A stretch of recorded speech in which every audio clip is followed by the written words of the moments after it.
Today we how-to the perfect 3-day cruise to the Bahamas. Stay tuned.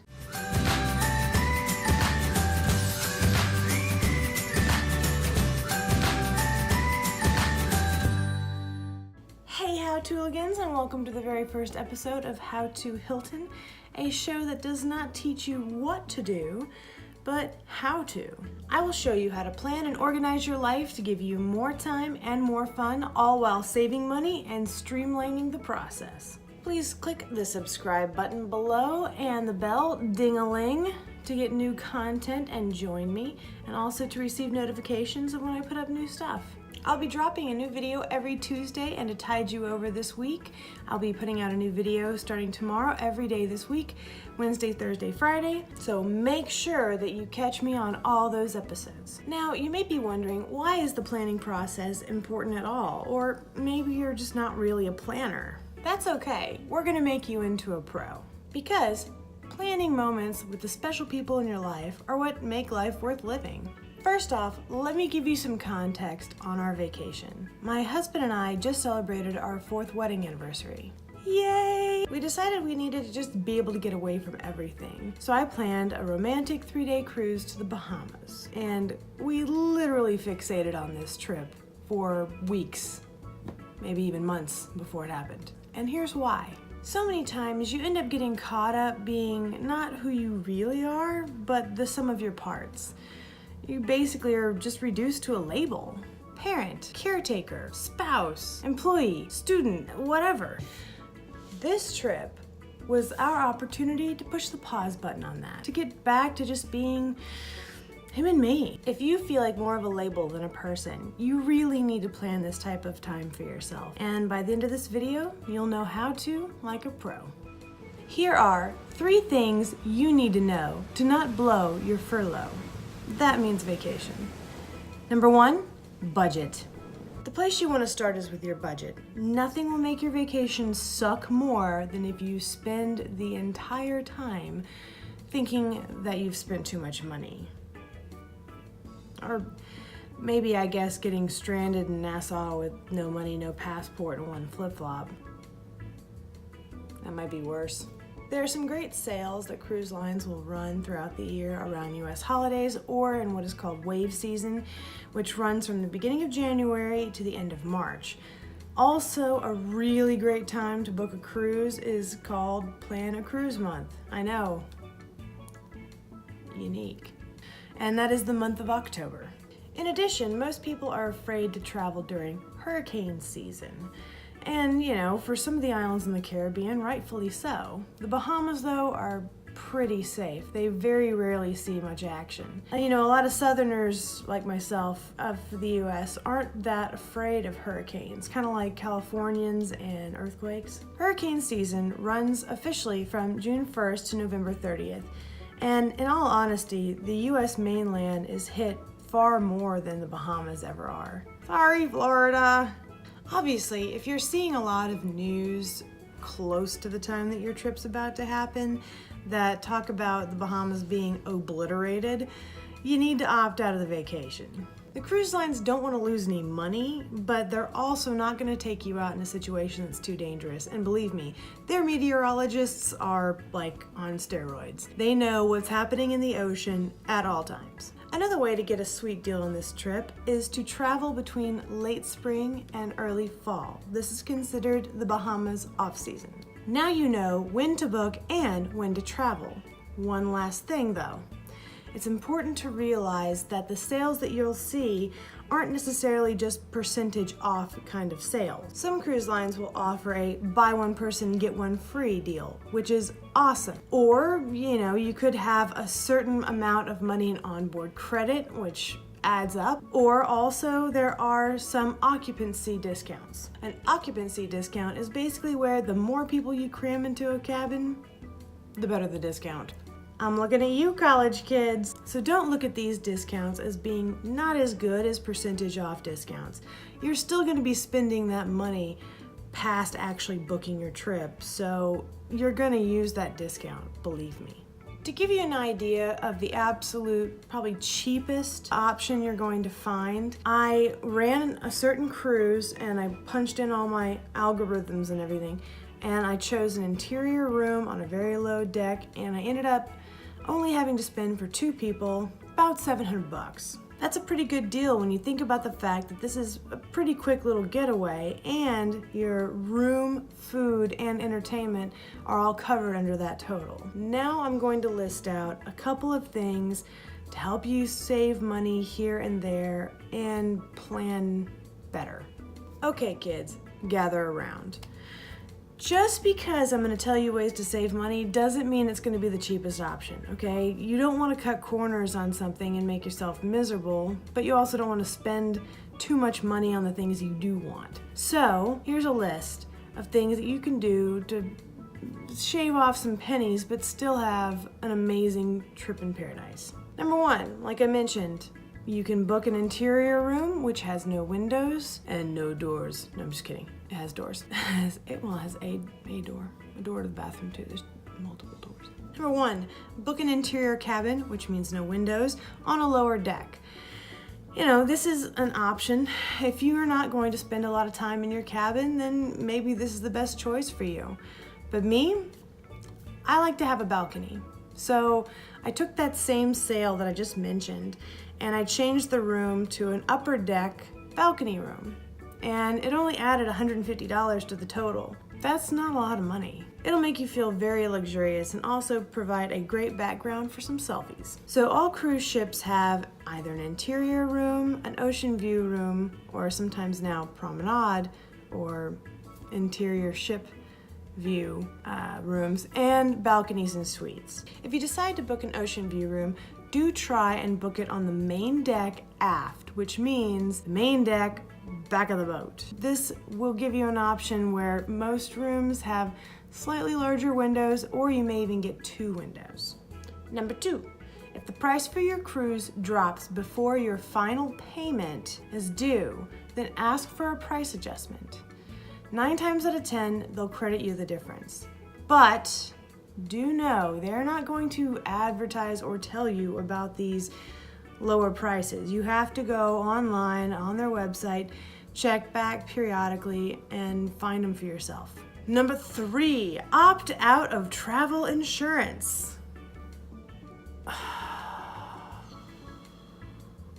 Remember what I just said a minute ago?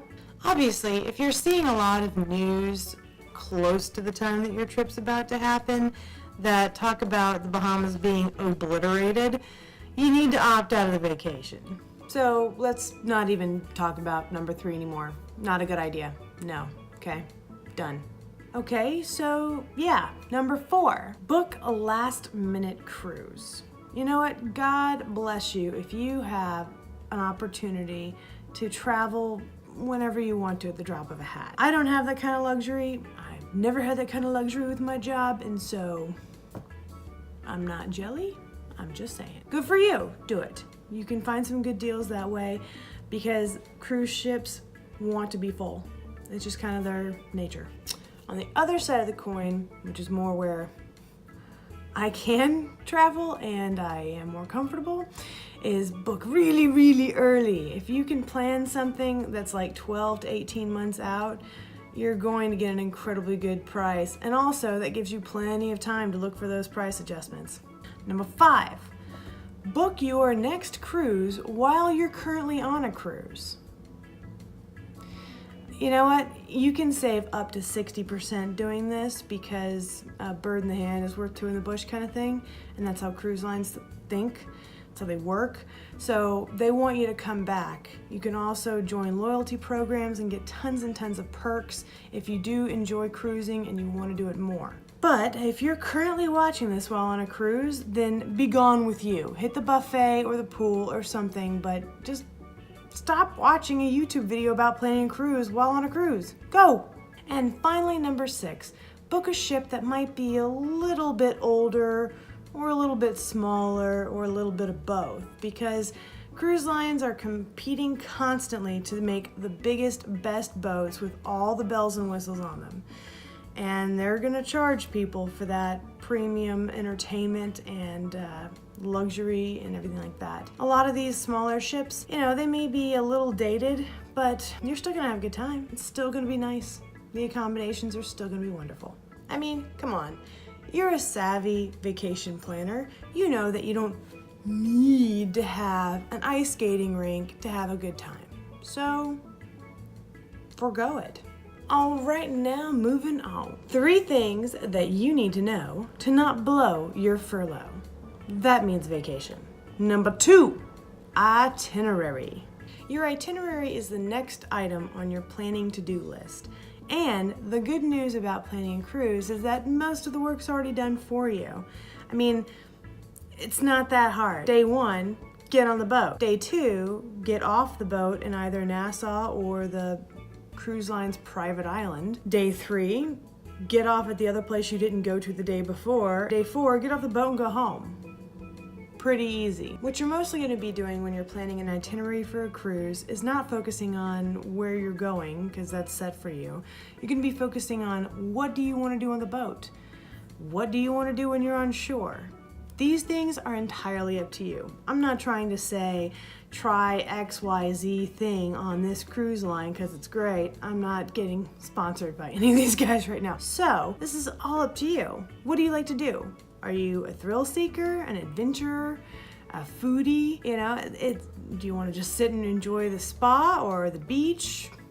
That's how you're gonna plan your vacation. Even if all you wanna do is go and sit on a beach somewhere, you really need to focus your energy on finding where that beach is gonna be. For example, Nassau, beaches aren't that close. It's not like you're just, a pirate getting off of your ship into a dinghy and going and crashing on a beach.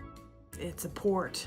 Okay, so plan for those things, look into it, research where you're going before you go there, because 1, where are you going to change into your bathing suit, or do you need to? Where are you going to eat? Where are you going to shower if you want to? How are you going to get to and from the boat on time? These are all things you need to make sure you know. I know it seems like a lot to ask to do that much research just to go fall asleep on the beach, but believe me, you'll be glad you did. Speaking of getting back on the boat in time, let me pause here and tell you my recommendation.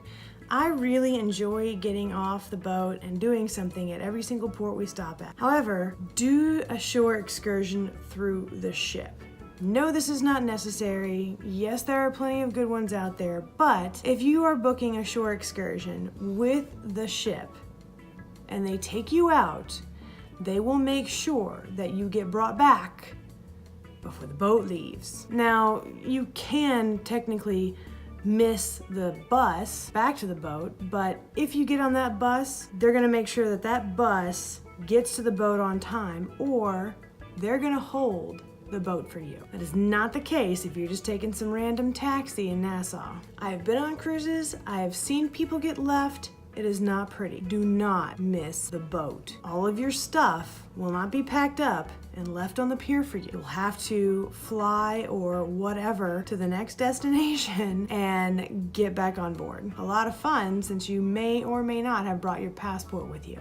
Think about that one. Here's a little bit more in detail information that I recommend. In any tourist town that you visit, you're gonna come across looking like a tourist, and some of the locals may try to take advantage of that. Next, also make sure you book all of your shore excursions online. The earlier the better. Usually, if you book them early, you can get discounts of up to like 20% on each one, and you make sure that none of the popular ones get filled up too fast that you don't get to do them. Not to mention, the lines on board at the customer service desk are longer than the ones at Disneyland, and everyone's got to have a life story that they're telling those people up there because it takes forever. Don't do it. The same advice goes for spa treatments or dinner reservations or beverage packages or anything like that, Wi-Fi, that you may want to get. You'll save a lot of time and a lot of money if you do it online early. Okay, now you have your budget and your itinerary, which means you know how much money you have to play with and what you want to do.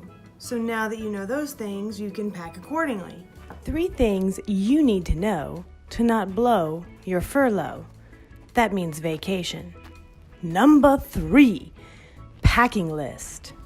I like to plan my outfits out by the day. Now, I don't always follow it, but at least you'll know that you didn't accidentally forget a pair of underwear and one of them's gonna be turned inside out. When I'm about a week out from my trip, I like to go online and find the highs and lows and the weather forecast for Nassau and the surrounding areas. That way I can kind of get an idea, do I need to pack something for rain? I'm probably going to anyway, or whatever. What's the temperature gonna be like? So now you know what kind of temperatures you're gonna be looking for and what you're doing, so you should be able to figure out what exactly you wanna wear. The other thing to remember is the formal night will most likely be the second night on every cruise ship. They don't usually try to do it the first night. You can rent a tux if you wanna go that fancy, but basically you need to pick something that is not shorts, collared shirts for the gents. I think some of them even require a jacket as well, and nothing too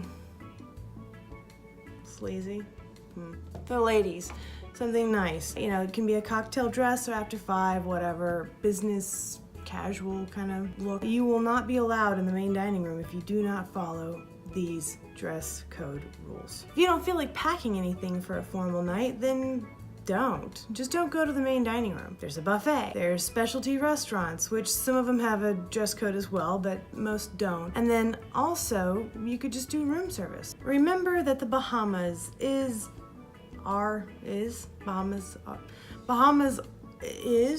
not a U.S. territory, which means most cases you will require a passport. Don't wait until the last minute. Passports take some time to get. It's government stuff. My next video is going to focus on how to pack for this exact trip. So please do join me on that. It's going to be awesome. I'm going to tell you literally everything you need, stuff you never even thought of, and tell you stuff that you didn't even know you wanted, but you do. Also, go on to my Facebook page, How to Hilton, and follow me so you can get a copy of my example packing list. I've made it easy for you. You guys can fill out whatever you want and use my template like it's your own. See, this level of planning isn't that bad. It's actually kind of fun because it gets you in the mindset. You start thinking about how exciting your cruise is going to be and how excited you are to do all the stuff that you're planning. Oh my God, we're going to have so much fun. Yes, that's really good to plan that much, I promise. So, you know, plan. If you'll actually take and put a little bit of time and effort into this in the beginning, I promise you'll have nothing to worry about while on the trip. That's literally what happened to me. Every time I do this, without fail, I have nothing to worry about. I've never forgotten anything. It's kind of hard being perfect though. Check back every How Tuesday and be sure to become a How-Tooligan by subscribing for new content. Click the cowbell for notifications on when I post new stuff. And comment below to say hello and let me know what you'd be interested in seeing.